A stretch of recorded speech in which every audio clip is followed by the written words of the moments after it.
Some Wake County residents already feeling the impacts of this severe weather. Yeah, hundreds still without power after storms rolled through overnight. Southern Wake County was the hardest hit, hundreds of outages in Holly Springs and Willow Spring as well. Jamise Price live for us this morning in Wake County with a look at the damage. Jamise?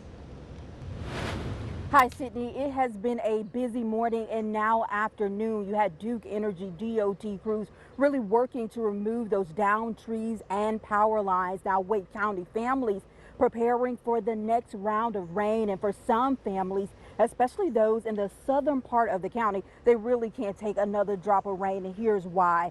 Take a look at this home. A tree came crashing down on top of this home, leaving a hole in the roof. This is happening here in Fuquay Varina at the intersection of Sanford Road and Umstead. Now, chainsaws going off all morning as crews work to remove those down branches off the home. The tree that landed on the home was basically split in half. The family was home when it happened, though, but everyone is expected to be okay.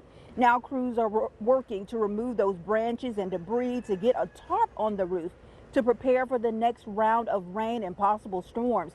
Now, those storms that rolled through last night brought down trees, knocked out power to several hundred customers. We saw Duke Energy out all morning, as well as DOT crews. And just a block over, crews were working to remove a large tree from Scott Avenue that was blocking the street.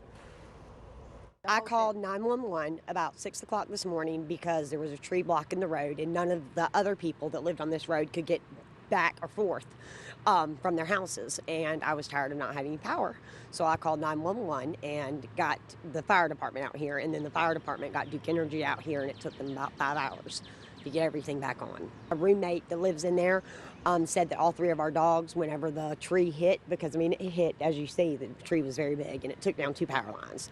So they said that it was a bunch of booms and cracks and then dark.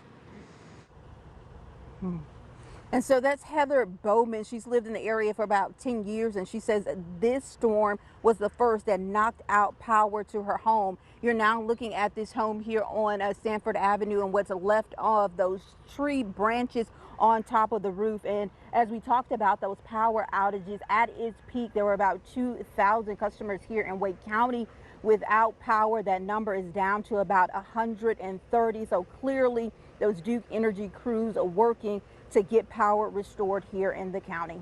And Fuquay Varina, Jamise Price, ABC 11 Eyewitness News.